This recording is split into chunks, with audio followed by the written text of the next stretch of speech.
Hey there, friends of failure, and welcome to this week's episode of the Failure Guy podcast. I am here with a very special guest, Bob Burg, co-author of The Go-Giver, which is one of the few books in my life that I've read multiple times, and I have to listen to it in audiobook form, but thankfully it's your voice that I get to listen to at least part of the time. So how's it going, Bob?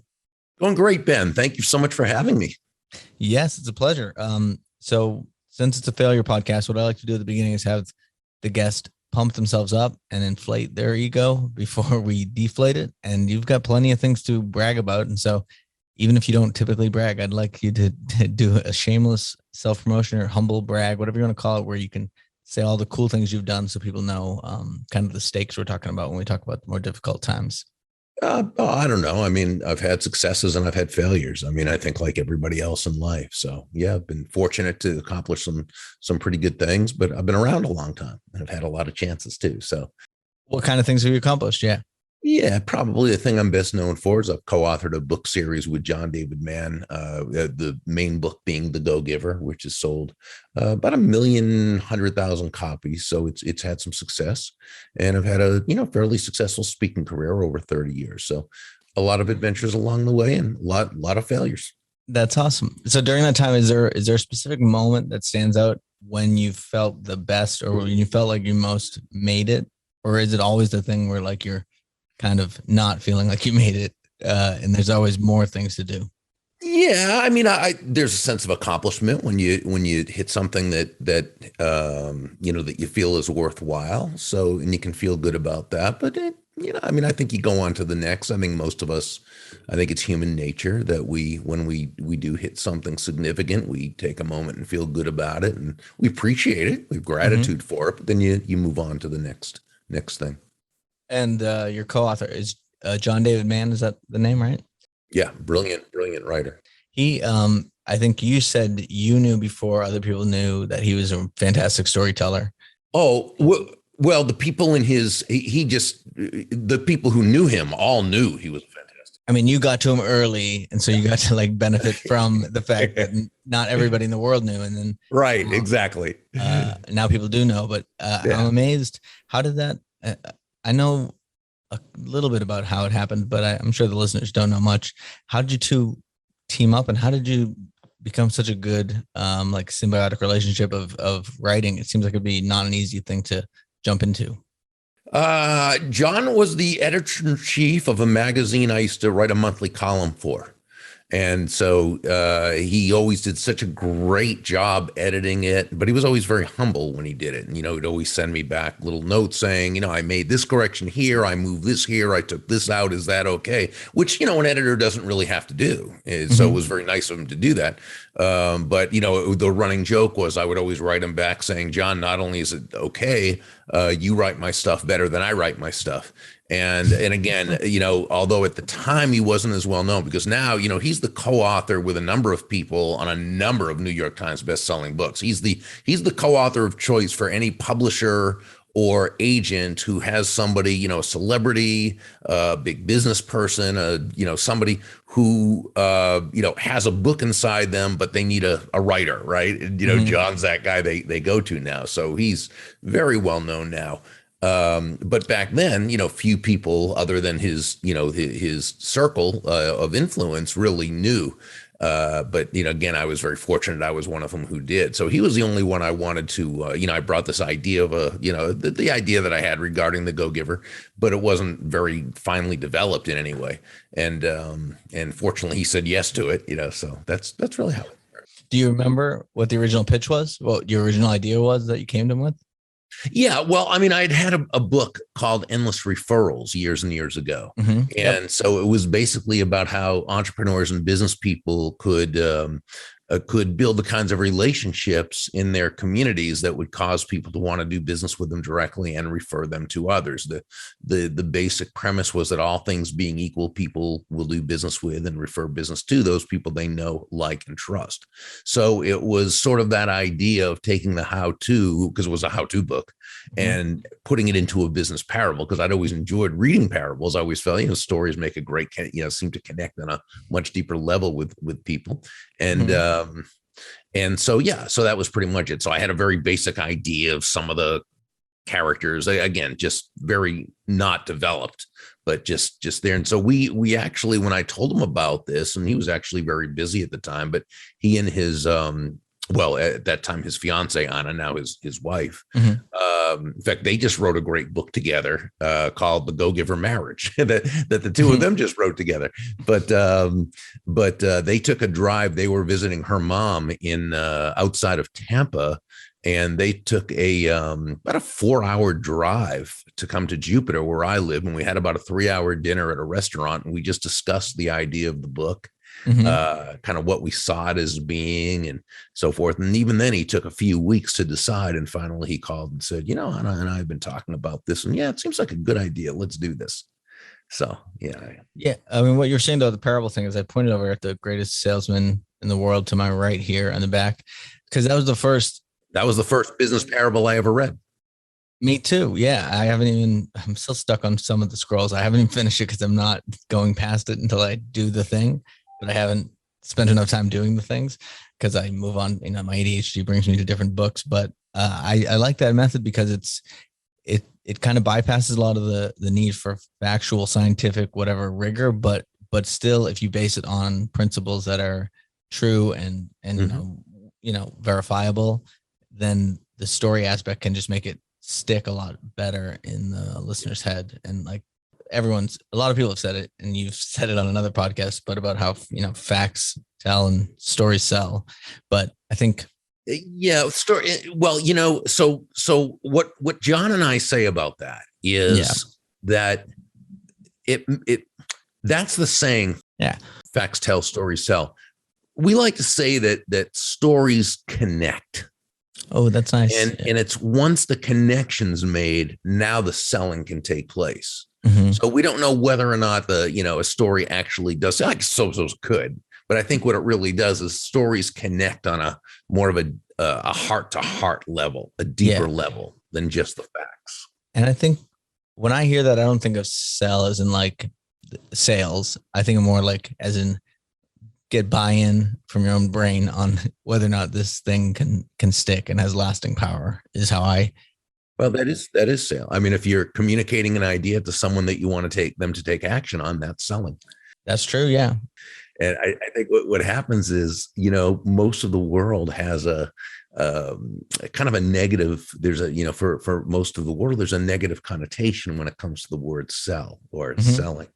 And so they may think of selling as something you do to somebody, as opposed to something you do for someone, or they think of selling as trying to convince someone to buy something they don't want or need, when that's not really selling, that's being a con artist, right?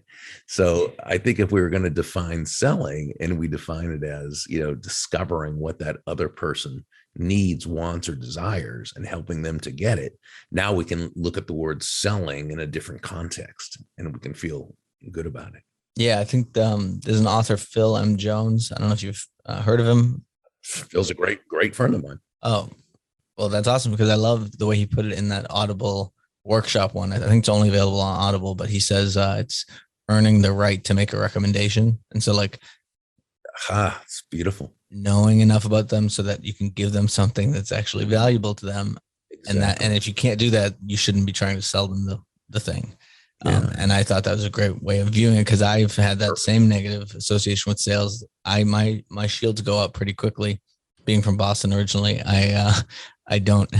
What part of Boston are you from? I'm from Salem, Massachusetts. Oh, you are? I actually was in Peabody for my first 4 years. Oh, nice. So we're neighbors, and then I grew up in the Natick area. Okay, yeah, I went to St. John's Prep in Danvers. So. Oh, okay, sure, very famous in that whole area. Yeah. And then I lived in Cambridge, but now I'm in Kansas City, and lived in Denver. But till I was 27, lived in Boston area. I know you lived there at least for a while, because you're talking about the Heinz. It wasn't the convention center or some older name. Yeah, I didn't live there at the time. I actually lived in Florida at the time. I spoke at the was it Heinz Auditorium? I think that's some weird or older name, but now it's the convention center. I think it was like Heinz Meeting Place or something. It was some. Yeah, it was a big convention center. But yeah, I think you're right. I don't think they called it that at the time. At least you and the podcast host who I was listening to were debating over it, and like we are now. But except I have less info than he had. Yeah, I'm not exactly sure. So on the subject of failure, at least I did hear that you were saying that you don't like change. Mm-hmm. I at least heard you say that you're kind of resistant to change. You'd rather have things stay the same. Sure. No matter what you like or want, things won't stay the same. Change is going to happen anyway. Yeah. Have you had any big failures or mistakes around that, trying to stay steadfast in your ways and not buying into new things that you should have jumped on earlier? Oh yeah. Oh, that was a big thing with me. I think the mid to late, maybe late '90s, I guess, when the internet was really becoming a thing. Mm-hmm. I had a good business set up, and it was a traditional, it did it through phone and mail and all those different things. And, it was rolling along. And at that time, the internet started to really pop up, and email and even websites and kind of different things. And Yeah. I wanted no part of it whatsoever. And, my feeling at the time was, well, I have a strong enough clientele and they're loyal to me and this and that and here and there. And no. It was so early too that it looked so terrible. I mean, all the websites look bad. Everything. It was hard to picture what it could be. Well, yeah, you're right. But it was still, for someone like me, I'm not someone you would call a futurist. There are people who can kind of see, as to what's going to be the trend. And they, with me, my thought was, this internet thing's never going to happen. But I also didn't want it to happen because, again, I was doing well as I was. I liked how things were, and I didn't want to change. And one of the things I talked about was, in the personal development movement, which we're all part of, and yeah, there's almost a political correctness that you're supposed to really like change. Everything is change is good and this and that, and embrace. Well, I hate change. I like to get really good at something and then just go with it, right? But that's not life. That's not real life. And successful people live in truths. And to the degree that you decide you're not going to live in a truth, or you just don't make a decision to, you sort of just let things happen. You can ignore the truth, you can deny the truth, but Bob Proctor used to say you can never alter the truth. And so my business just went right down the tubes. I basically was starting at ground zero again, and had to rebuild. So in that time of rebuilding, what were you feeling? Were you feeling like a lot of people can either really give into the whole I'm a failure thing, or they can be like, okay, this is my chance to change things, or they just kind of meander for a while? What was your feelings when you were like, okay, I've got to finally adopt this internet thing, or I got to change, I got to shed some of my old ways and take on some new ones? Was there any kind of either mindset shift or things you were telling yourself in order to reconcile that with what you wanted? Oh, I was mad at myself. I took full responsibility for that failure. I knew that was just me being lazy. It was me not doing what I really kind of knew I needed to do. Mm-hmm. And so, yeah, I had to start to learn.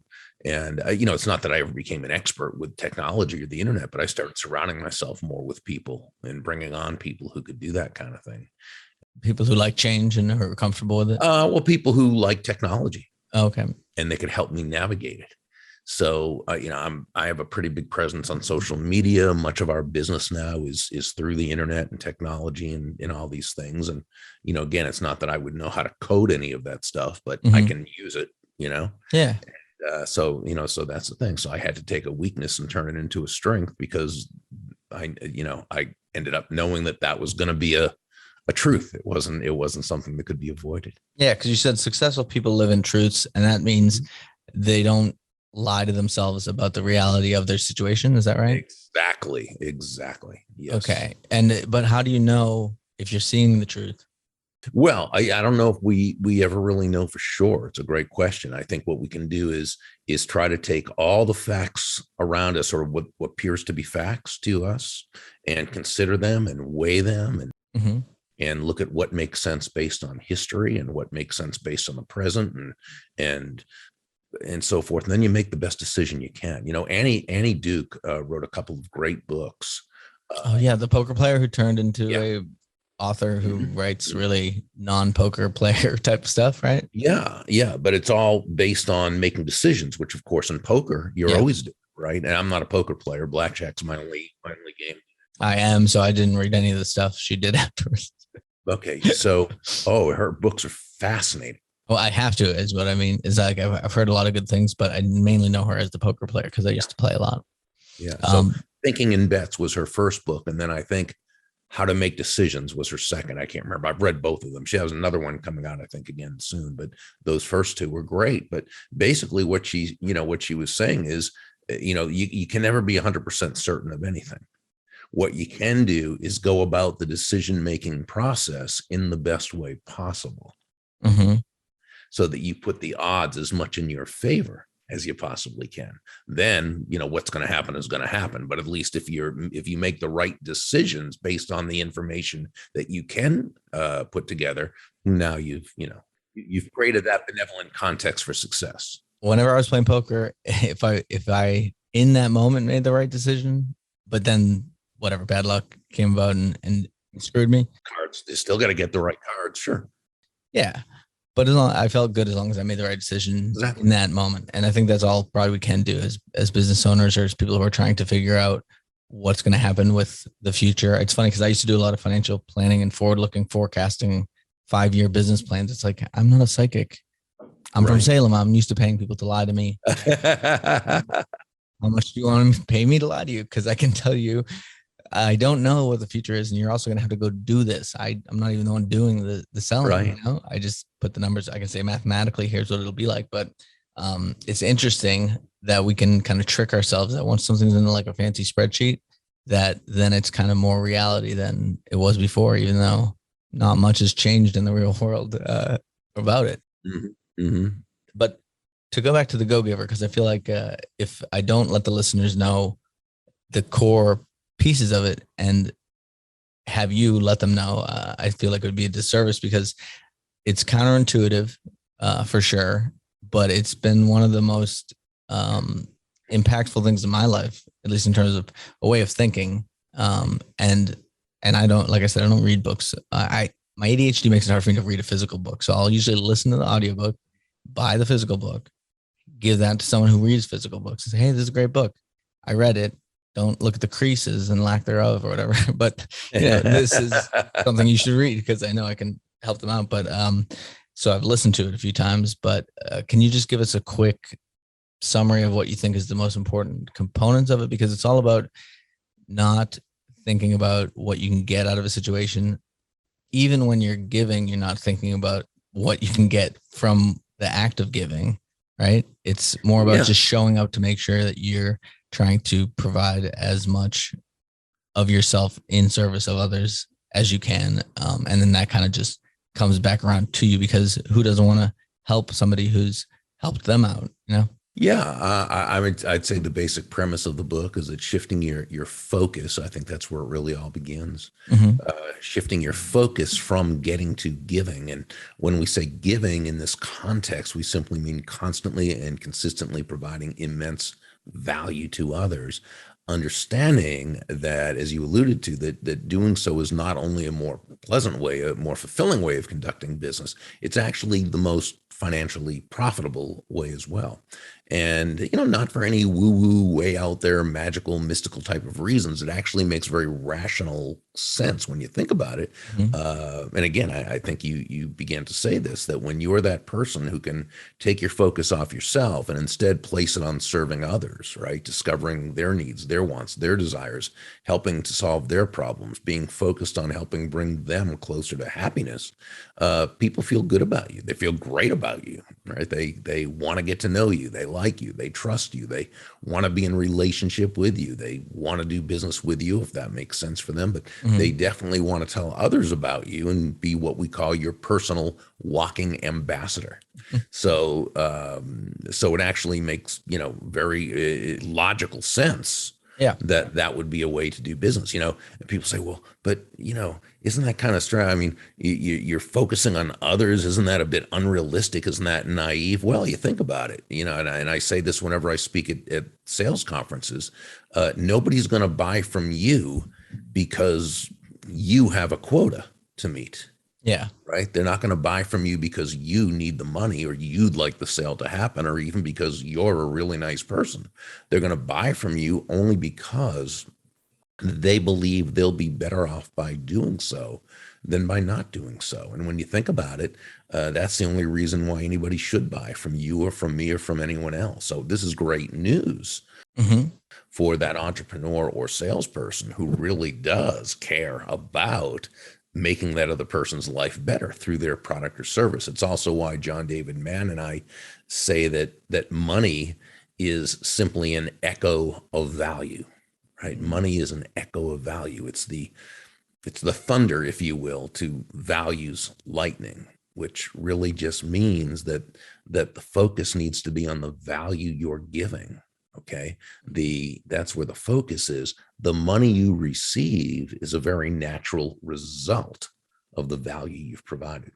Yeah. Because I think any other form of attaining sales and money that way isn't sustainable, because it relies on tricking people and making them, or at least not giving them the things they need, but instead convincing them in some way to do what you want, not what they want or what's in there. Right, for your benefit, rather to do what's going to be in their benefit. Exactly. Yeah. And even if the person doesn't have, so like a good example that one of my previous guests used about just reciprocity and how deep that is in us as a culture, as we evolved, is like, if you're out to dinner and you're trying to pay for the dinner and the other person takes the check and pays for it, instead of, you might battle for a little bit, but eventually you'll give in, but you'll say, I'll get the next one, because you know that you feel indebted to them, even if it's not official, even if it's not real. You want to even the odds or even the tables when you feel like someone's gone out of their way to help you. And so even if that person that you're helping doesn't necessarily have money, everybody likes to know a guy who is a solution to something. And so they might run into someone else who needs what you have, and they'd be more than happy to tell that person about you. So I think, even when there's no discernible way that could ever come back to help you, there's no reason not to be as true to yourself in terms of like being that type of person. Well, I think you make a great point there. What you really want to be is congruent with your personal values. Mm-hmm. So it's not that you give with the idea of having to receive or to get back something from that person. You give because it's who you are. It's the way you are. It's who you are, and because it's who you are, it's what you do. But you're also willing to receive when those things come to you. We like to say, give without attachment to the results. That's a good way. Because when you're giving value and you're planting all these seeds of goodwill, you're planting all these seeds of great will. And again, you've got now a network of people who they know you, they like you, they trust you, they want to see you succeed, they want to be part of your life. What you've done is you've created what we call that benevolent context for your success. I like that. And it's got Ben in it, benevolent. So, and the part that I did not read, or the part that I missed the first time reading through, was you need to be able to receive too. Because I would get, after the first read through of it, I would get to the point where I'd be giving, and then they try to give back in any way, and I'd be like, no, this isn't how it works. I give to you, and that's all that happens, because I wasn't realizing that you also have to. Right. That's not sustainable, is it? It's like breathing out, but not breathing in. It's like watching the tide go out and expecting it not to come back in. Life doesn't work that way. Giving and receiving they're two sides of the very same coin. Yeah. And they work in tandem. I couldn't have been giving if they weren't receiving. That's right. So what I wanted to do wouldn't be able to happen if they weren't doing the thing that I was resisting. So I thought that was an important point that I missed the first time. But being a guest on the show, you get a get out of fail free card, which awesome. Is really just a play on the Monopoly card. I'm going to pretend to hand this through the internet to you. Okay. Okay. So if you had a get out of fail free card and you could use it to currently, not historically, pursue a passion, a hobby, an interest, a thing that you've wanted to pursue, but you've avoided because of the amount of failure related to it, like for example, me, I'd be stand-up comedy or something like that, because you have to go bomb on stage a ton of times. And while I know that's a requirement, I'd like to avoid some of that stuff. Is there anything like being a musician or an actor? Is there something that you would pursue if you had a get out of fail free card that you might have avoided otherwise? Maybe stand-up comedy. Yeah. Yeah. Have you tried anything in that realm besides being a keynote? I never have, but I think it's only because it's not so much fear of it, although gosh, that, certainly going up there, it's one thing being on stage when you speak and being humorous because you're sharing stories that, that's one thing. But to go up there with the idea that everybody is expecting you to make them laugh. Yeah. I haven't experienced that, and that could be scary. So I haven't done it, not for that reason. I just have never taken the time to pursue that. But that would probably be if there was a what'd you say, get out of failure card, you called it? Get out of fail free, like get out of jail free, but fail free, get out of fail free. Yeah. That would be it. That would be a good one. Cause I think to your point, I call it business meeting stand-up comedy. Like if you tell a joke in a business meeting, the bar is so low, they're not even expecting to laugh ever. So they want to laugh, they're ready, they're primed to laugh at any joke that's being told. But if you're like on stage and you're supposed to be telling jokes, like every 20 seconds, they're judging whether or not you're funny. And that's an intense level of oh gosh, yeah. of competition. So I like, I'm sure keynotes are similar where the jokes don't have to be as good because people aren't expecting to laugh as much during those kind of situations. Well, yeah, I think there's a couple things there. First of all, there's an old saying, and I don't know who said it first. You only have to be funny if you expect to get paid. So being able to create laughter and be able to entertain during a keynote talk or even a seminar or something like that is important. Mm-hmm. Do need to be able to do that. That's not the same as telling jokes, right? But it's still very important. So now that there's, as far as if there's an expectation from the audience, probably not, but you still need to be able to. But I would say it still doesn't hold a candle to having to go on stage as a stand-up, where that is the that is the purpose. You're up there. So yeah, I don't know of any job where you're as much judged by everyone so frequently, Sure. I also like to say, instead of fake it till you make it, which I'm not a huge fan of, I say fail it till you nail it. Love it. Is there anything currently that you're working on that you don't know what's going to happen with it? You don't know how it's going to work out, but you're going to fail it till you nail it. Yeah. My business partner, Kathy Tagenel, and I, we have the Go Giver community, which is an online business network, and it's growing. Is that the Go Giver Success Alliance? Is that the one or no? No, the Go Giver Success Alliance is a private mentorship group within that. Okay. But it's actually the Go Giver community, the gogivercommunity.com. The Go Giver community is actually the full community. So that's something that we have really put our heart and soul into for the past, I'd say, about a year and a half. And we plan to continue to do that and put our heart and soul into it, whether that ever, hits big or not. Mm-hmm. It's something that we both believe in very much. And it's been growing, but, it never grows as fast as you want it to. And yeah, because you're saying the community aspect is something that's new to you, and growing that, fostering it, trying to figure out how to connect people.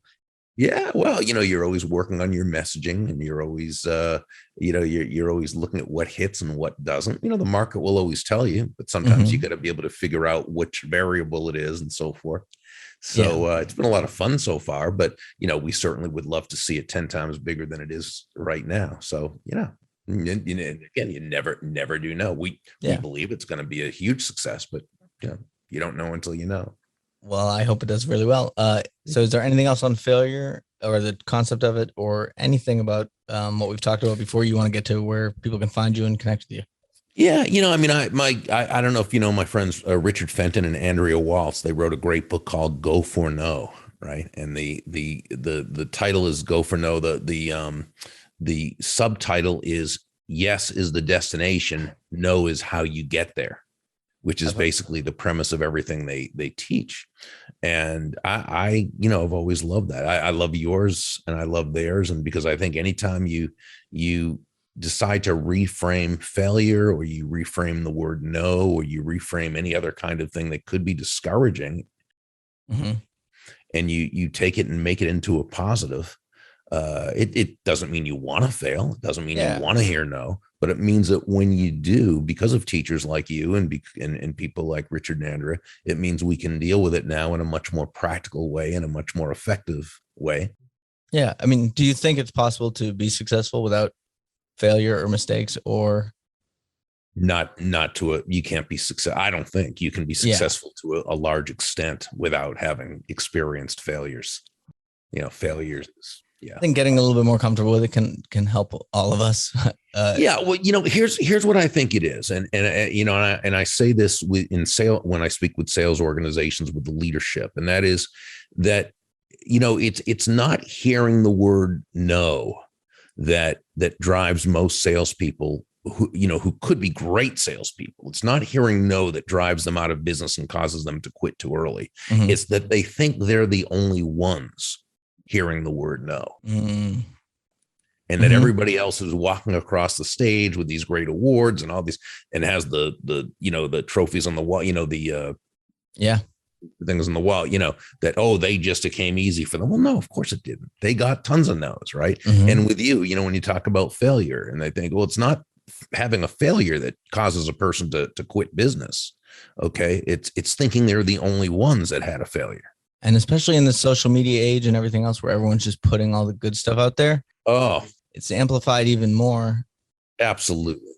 The trophies are being put in your face. Absolutely. Every day. Yeah. Yeah. So it's important to inoculate people. And that's why I think what you're doing is so special and so fantastic, because people need to know you're going to fail. Now, again, that doesn't mean you have to enjoy it. You don't want to fail. Yeah. Yeah. I'm not trying to, a lot of people think I'm trying to fail. I'm not. No, it doesn't mean you're going to look for that. Right. No, it just means you understand it is a thing. It's a truth. Yeah. You are going to fail. Mm-hmm. And the only question is, how are you going to frame that failure? Are you going to say, well, I'm a failure, so I should, or are you going to say this thing failed? Maybe I did some things wrong. Mm-hmm. And I'm going to look for it, or maybe I did things right and it failed anyway, or what have you. Yeah. But to the degree that we can take that failure, we can look at it objectively. After we get ticked, we can get ticked. Yeah. Or feel sad or feel whatever, and then go back and look at the truth, approach it from a viewpoint of truth, and now advance use that failure as a way to advance. Yeah. I think the only real true form of failure is to have one of those moments and not try to learn from it, to just try to ignore everything, because it's a costly lesson you just got. And if you don't get the lesson, you paid the price for no reason. That's right. So where can people go to find you and connect with you and see what you're doing these days? Where would you send them?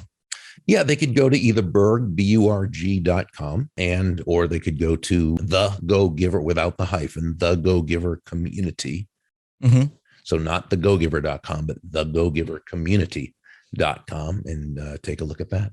Awesome. Well, I'll put that in the show notes, but I appreciate so much you coming here, and I cannot wait to check out some of the things you recommended and reread the book again with multiple people probably. And I'm going to look into the community, because I think that sounds like something I'd be interested in. Oh, thank you. We'd be glad to have you with us. And thank you so much for having me on your program. And thank you for all the great work you're doing. Well, the pleasure is all mine.